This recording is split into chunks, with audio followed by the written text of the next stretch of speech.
عمر عرض کرتے ہیں یا رسول اللہ کیا ہم حق پر نہیں ہیں؟ حضور نے فرمایا عمر ہم حق پہ ہیں۔ حضور کیا دین حق نہیں ہے؟ میرے حضور فرماتے ہیں عمر ہمارا دین حق ہے۔ کیا حضور آپ سچے رسول نہیں ہیں؟ فرمایا میں سچا رسول ہوں۔ کہا حضور پھر نماز چھپ کے نہیں، آج حرم میں ہوگی، آج نماز حرم میں ہوگی۔ ادھر حضور تھوڑی دیر پہلے دعا مانگ کر کے گئے تھے، کعبے کے غلاف کو تھام کر کے رب کی بارگاہ میں مالک ایک شیر دیا ہے ایک اور عطا فرما دے، اور آج لوگ کہتے ہیں نبی کے چاہنے سے کچھ نہیں ہوتا۔ حضرت جی تمہیں کیا خبر؟ میرے نبی کے دل میں خیال بھی آئے، نبی چاہ لے تو رب قبلے بدل دیتا ہے، اور تم کہتے ہو کچھ نہیں ہوتا۔ نبی نے چاہا تو رب نے اسی وقت عمر عطا فرما دیا، تم کیسی بات کرتے ہو؟ اللہ اکبر۔ اب حضرت عمر حضور کے ساتھ سارے صحابہ جب نکلے دو صفیں بن گئی، ایک صف کی قیادت جو ہے وہ حضرت امیر حمزہ کر رہے ہیں، آگے آگے حضرت امیر حمزہ، ان کے پیچھے ایک مسلمانوں کی صف ہے، دوسری مسلمانوں کی صف حضرت عمر اس کی جو ہے وہ قیادت کر رہی ہے، پیچھے مسلمان ہیں اور درمیان میں میرے حضور ہیں۔ اس انداز سے جب حرم صحن کعبہ کی طرف بڑھتے ہیں تو صنادید قریش بیٹھے ہوئے ہیں وہاں پر، دیکھا ماحول تو سکتے میں آ گئے کہ یہ کیا ہوا کہ عمر بھی جو ہے نا وہ اب 38 لوگ اسلام قبول کر چکے تھے، اور 39 میں جو حضرت حمزہ اور 40 میں خود عمر۔ اب وقت کے دامن میں گنجائش نہیں ہے، ورنہ یہ بھی کہتے تھے 40واں نہیں ہونے دوں گا،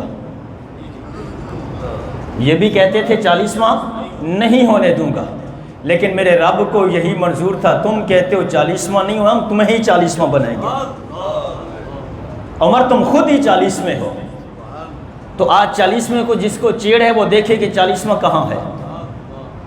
اللہ اکبر۔ خیر بات آگے چلو، آپ صحن کعبہ میں پہنچے، لوگ وہاں بیٹھے ہوئے ہیں، مسلمان آج پہلے دن پہلی مرتبہ حرم کعبہ کے اندر آ کر اپنی عبادت میں مشغول ہوتے ہیں۔ عمر تلوار لے کے کھڑے ہیں، اعلان کیا جس کو اپنا بیوی بیوہ کروانی ہو، بچے یتیم کروانے ہوں، یا ماں کو رلانا ہو، وہ اٹھ کے آگے آ جائے۔ اب کس کی جرت کے عمر کے سامنے آئے؟ اللہ اکبر۔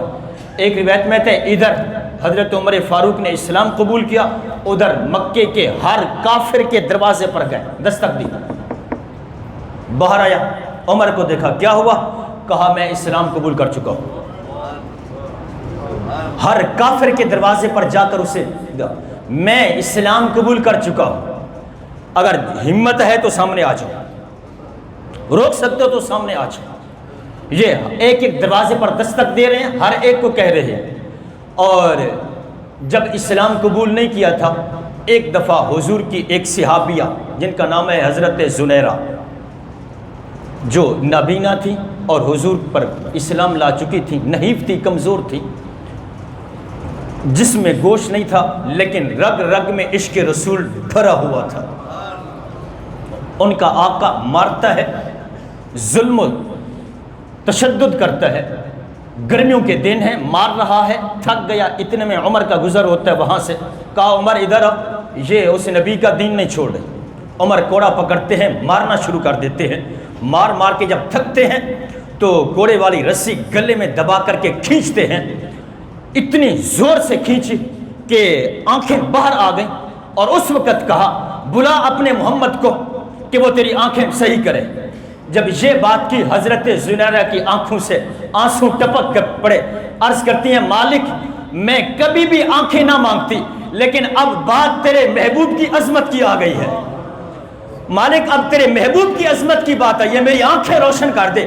یہ زنیرہ کی لفظ جو ہے نا وہ زبان سے نکلے، ادھر آنکھیں روشن ہو جاتی ہے۔ آج جب عمر گلی گلی میں جا کر ہر کافر کے دروازے پر کہہ رہے ہیں کہ میں اسلام قبول کر چکا ہوں، میں محمد عربی کا نوکر بن گیا ہوں، یہ ایک گلی سے مڑتے ہیں، سامنے موڑ سے زنیرہ آ گئی، دیکھا کہ عمر اس حال میں، کہا عمر آج کیا ہوا؟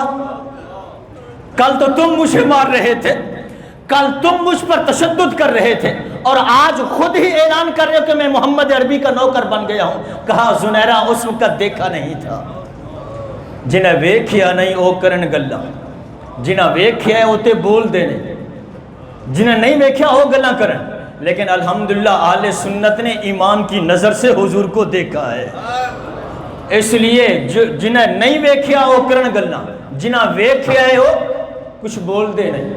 اللہ اکبر۔ اب حضرت عمر فاروق کی ایک ایک شان میں کیا بیان کروں، آئیے ایک شان اور سنیں۔ میرے آقا فرماتے ہیں معراج والی رات میں جب جنت میں گیا تو میں نے ایک عالی شان محل دیکھا، میں نے اس میں داخل ہونا چاہا تو اوپر لکھا ہوا تھا کہ یہ محل عمر بن خطاب کا ہے۔ میں اندر جا کے دیکھنے لگا تو مجھے عمر تیری غیرت یاد آ گئی۔ حضرت عمر کو میرے حضور فرما رہے ہیں، اور میرے آقا فرمایا کرتے تھے صحابہ جب بھی نیک لوگوں کا ذکر کرو تو میرے عمر کا ذکر ضرور کیا کرو۔ حضرت عمر فاروق حضرت علی جو مرتضی اس حدیث کے راوی ہیں، فرماتے ہیں کہ حضرت علی فرماتے ہیں حضرت عمر فاروق وہ ہیں جن کے ارادے کے مطابق جیسا عمر چاہتے تھے رب ویسا قرآن نازل فرما دیتا تھا۔ یہ حضرت علی کہہ رہے ہیں۔ اور حضرت عمر فاروق رضی اللہ تعالی عنہ آپ نے زمین پر پھر عدل کیا، کوڑا ہر وقت ساتھ ہوتا تھا۔ آج جب کسی مومن کے ایمان میں اگر آپ دیکھیں نا سختی ہے تو یہ نہ کہا کریں کہ جناب یہ بہت سخت ہے، یہ میرے رب کی تقسیم ہے، جس کو جس انداز سے چاہے نوازے۔ حضرت ابوبکر صدیق کو نرمی سے نوازا، عمر فاروق کو سختی سے نوازا۔ جب آپ دور خلافت آپ کا آتا ہے تو لوگوں نے پوچھا کہ عمر اب کیا ہوا، اب وہ سختی نرمی میں بدل گئی؟ کہا جب حضور تھے اس وقت میں سخت تھا، حضور نرم تھے۔ حضرت ابوبکر صدیق ہے وہ نرم تھے، میں سخت تھا۔ اب میری سختی نرمی میں تمہارے لیے بدلی ہے، لیکن اغیار کے لیے، دو نمبر کے لیے، فاسق کے لیے، فاجر کے لیے، منافق کے لیے عمر کا کوڑا ویسے ہی ہے، عمر ویسے ہی ہے ان کے لیے۔ آپ کی طبیعت میں رب نے سختی رکھی تھی، اور اگر کسی عالم دین کی طبیعت میں آپ علم کے لحاظ سے اور حضور کی محبت کے لحاظ سے، اسلام کے لحاظ سے، شریعت کے لحاظ سے اگر آپ دیکھیں کہ اس میں سختی ہے تو حضرت یہ ونڈ میرے رب کی ہے، جس کو جس طرح سے عطا فرمائے۔ یہ شدت اگر عطا کی ہے تو رب نے عطا کی ہے۔ اور ہم کیا کہتے ہیں، یہ مولوی صاحب بڑے ہی جناب سخت ہیں، مولوی صاحب کا لہجہ بڑا سخت ہے، مولوی صاحب بڑا سخت بولتے ہیں۔ حضرت جی یہ اپنے رب کعبہ کی قسم ہے، کئی دفعہ ایسا ہوتا ہے کہ جب بیان کے لیے آتے ہیں نہیں بولنے کی سخت ہی نہیں ہوتی، ہمت نہیں ہوتی، دل یہ کہہ رہا ہوتا ہے کہ بس تھوڑی سی باتیں کر کے اجازت مانگ لیں گے، لیکن رب کعبہ کی قسم ہے جب ممبر پر بیٹھتے ہیں، ممبر رسول کا فیض ہی ایسا ہے کہ بیٹھتے ہی ساری تکلیفیں دور ہو جاتی ہیں، پتہ ہی نہیں چلتا کہ اس سے پہلے کوئی تکلیف تھی۔ اللہ اکبر۔ تو ممبر رسول کا یہ فیض ہے، اور جس مسلمان کا ایمان جتنا کامل ہوتا ہے، جتنا اعلیٰ درجے پر ہوتا ہے، اس کے اندر رسول اللہ کے ساتھ محبت بھی اسی اعلیٰ درجے کی ہوتی ہے۔ اور جب وہ حضور کی شان کے بارے میں، صحابہ کی شان کے بارے میں، اہل بیت کی شان کے بارے میں جب وہ نازبہ کلمات سنتا ہے اس سے برداشت نہیں ہوتا۔ صاحب یہ اس کی اپنی مجبوری ہے، وہ خود بے بس ہے کہ اس کے محبوب کی شان میں گستاخی کرے تو یہ چپ رہے، اس سے چپ نہیں رہا جاتا۔ یہ عطا رب کی عطا ہے، یہ دیا اسے رب نے ہے۔ تو حضرت محترم آخری بات کر کے، حضرت عمر فاروق وہ ہیں کہ ہوا بھی آپ کا حکم مانتی ہے، آگ بھی آپ کا حکم مانتی ہے، اور جو ہے وہ زمین بھی آپ کا حکم مانتی ہے۔ ہر طرف آپ ایک دفعہ بیٹھ کے رو رہے تھے، وادی تہامہ سے گزرتے ہوئے رونے لگے، ساتھ اصحاب تھے، کہا حضرت آپ کیوں رو رہے ہیں؟ کہا یہی وہ وادی ہے جہاں میرے باپ خطاب نے مجھے 5 اونٹ دیے تھے، کہا اسے ایک لین میں کھڑا کرو۔ میں ایک کو سیدھا کر کے پیچھے جاتا، دوسرے کو سیدھا کرنے کے لیے پہلے بڑا مڑ جاتا۔